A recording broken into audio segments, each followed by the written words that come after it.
YouTube family? So apparently young Dolph's situation has reached another altitude than we've seen previously before. In the young Dolph case, you can literally see that a lot of things are going haywire, a lot of things are going messed up for damn near everybody involved. Now hit the like button for me as I continue on. Now Dolph, we know the legendary Tennessee rapper, Memphis rapper that is, legendary rapper that is, supposedly lost his life to the likes of Justin Johnson, aka Straight Drop, and Mr. Cornelius Smith, or associate, and the other guy who's on the dash, doing the dash, on the run, Mr. Shondell Barnett, who they can't find because Indiana let him go and forgot to extradite him. Well, the young Dolph situation is taking a spin because in the case, we know about lawyers not being seen for Straight Drop, but Cornelius Smith has a high profile one. But in this scenario, in this situation, you got the video being played allegedly in court. Let's continue on and start the show the right way so we can carry on.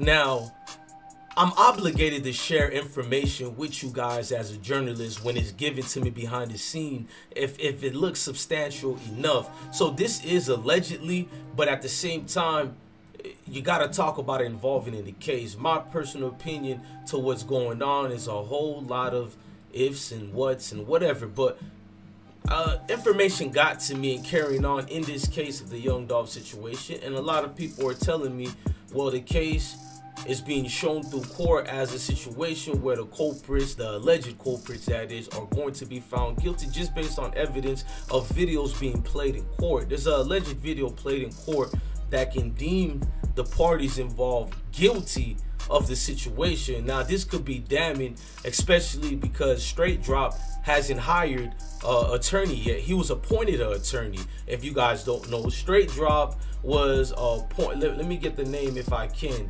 Straight Drop was appointed by the judge who gave him an attorney, a state attorney, appointed attorney, Juni Ganguli, to represent Straight Drop. Now he said, I'm going to appoint an attorney for you, sir, and if you and your family decide to hire another private lawyer at some other point, you may certainly do so, and I will remove the lawyer, but I'm going to appoint a private attorney for you, sir, said Judge Lee Coffey. Now this thing can spiral out of control as far as if you don't have a good representation, and it's already messed up if you didn't retain your own attorney. The state has every reason to find these guys guilty to make the city look good. You have no choice. It's political, and some weird ways it's a moral compass thing. Like, how many higher sitting officials can just let the man go away like that, even if he was innocent? That's why I said it was unfortunate for Straight Drop and Cornelius Smith and Shondell Barnett if they was innocent, because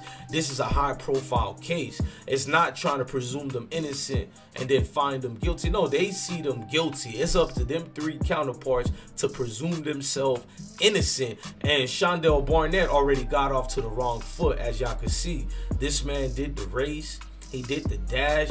I mean, bruh, man just literally is gone, and they don't know where he is. Indiana can't find him. Indiana had arrested him around January 11th. They let him go on the 12th.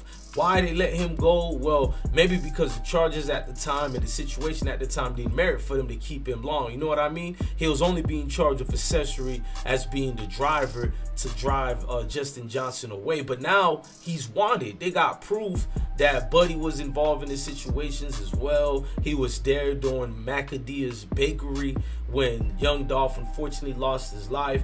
Now you having a lot of situations like this, a lot of breaking news of this situation, ups and down. And I know you guys do remember the breaking news when they said and claimed they made the arrest.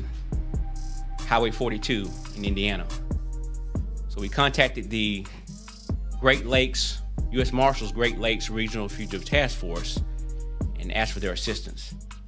And so through a coordinated effort, they were able to stop a vehicle as it pulled into a truck stop in Brazil, Indiana, just outside of Terre Haute. And Justin Johnson was safely taken into custody. And I just want to also give credit to the Indiana State Police. Boy, you know why they said safely, because you know if you catch the Dolph, what you call it, alleged killers or whatever, folks in them is going to try to do the ups and downs and everything. If you guys don't know about the release, I'll also play that release video for y'all. There is an active warrant for first-degree murder and attempted first-degree murder for a third suspect. Tonight in the young Dolph murder case, there is an active warrant for first-degree murder and attempted first-degree murder for a third suspect. Shondell Barnett was in the car when U.S. Marshals arrested the murder suspect Justin Johnson in Indiana last month. Fox 13's Jeremy Pierre found out Barnett was in jail but was freed. In January, U.S. Marshals arrested Justin Johnson, one of two men Memphis police named as their main suspects in the murder of young Dolph, at a gas station in Indiana. Marshals said Shondell Barnett was in the passenger seat of the car Johnson was driving. After the announcement of Johnson's arrest, law enforcement in Shelby County told the media Johnson and Barnett would soon be extradited back to Shelby County to face charges. Johnson made it back to Shelby County a few days after his arrest. According to jail and court records, Shondell Barnett never made it. This is Jeremy Pierre from Fox 13. I called the Clay County Sheriff's Office in Indiana, where Barnett was in custody. Clay County told me they released Barnett on January 21st. I called the Shelby County Sheriff's Office, who confirmed the warrant for Barnett included charges of murder and attempted murder is active. I've also reached out to Shelby County General Sessions Court to learn what's next for Barnett. According to the Memphis Police Department, the U.S. Marshal Service issued the warrant. I reached out to the U.S. Marshal Service about the warrant. They told me on January 11, 2022, which is the day they arrested Barnett, they issued a warrant for Barnett's arrest for accessory after the fact. Because that investigation is still open, they said they cannot comment further. We are working to find out where Barnett may be and if he'll still face those charges here in Shelby County. In Memphis, at 201, Jeremy. Involved in the murder of Memphis rapper Young Dolph is still on the run. He was arrested in Indiana, released, and then never brought back to Memphis for extradition. Action News 5's Ariana Poindexter has been digging into this case and joins us in the studio with the very latest. Ariana. Well, Kanji, Shondell Barnett was arrested in Indiana on January 11th, but released on January 21st without extradition to Memphis. I've been reaching out to different law enforcement agencies all day, working to find out what led to his release. It's been 4 months since Memphis rapper Young Dolph was shot and killed outside a local cookie shop.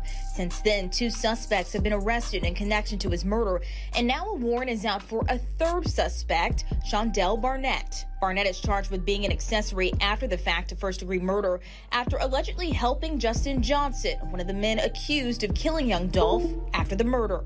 Deputies in Clay County, Indiana say Barnett and Johnson were arrested on January 11th at a truck stop. Johnson was extradited to Memphis, while Barnett was released on January 21st.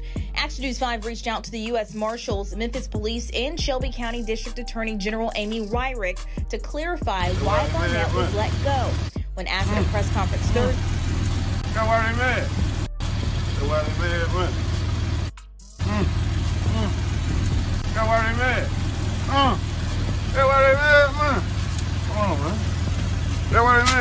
There's enough of that shit out here for everybody. That's why they mad, man. That's why they mad. That's why they mad, man. It's Smith's family for quite some time now, a couple of weeks now. Justin Johnson, he again showed up today with no lawyer hired on. He requested more time from Judge Lee Coffey. Judge Lee Coffey denied that request and then appointed him Judy Ganguly. Judy Ganguly, he's no stranger to high-profile cases. As we spoke to Judy Ganguly after the judge appointed him to represent Justin Johnson, and he basically told us that he's ready for the challenge. of taking on this case. We also spoke with Assistant District Attorney Paul Hagerman about the case and where it will now go. Is already past ready for justice in this case, as numerous other cases too. The system has to work, and we got to give it time to work. Well, it'd be just like any other case that we handle here, and we made our statement this morning by entering this not guilty plea. We'll get all the evidence together, and we'll vigorously fight these charges. The best case outcome would be to get an acquittal at trial. Not everybody gets convicted. People thought Shara Wright was going to serve life in jail, but she's not. Judge Lee Coffey gave the option to Justin Johnson to still hire on his own attorney. However, Junie Ganguly told me he's ready to take on this very challenging case. Both men, Cornelia Smith and Justin Johnson, will be back in criminal court March 24th. Reporting here at 201, Jeremy Pierre, Fox 13 News. Now, Justin Johnson will actually appear in General Sessions Court on Monday for an unrelated charge. Justin Johnson and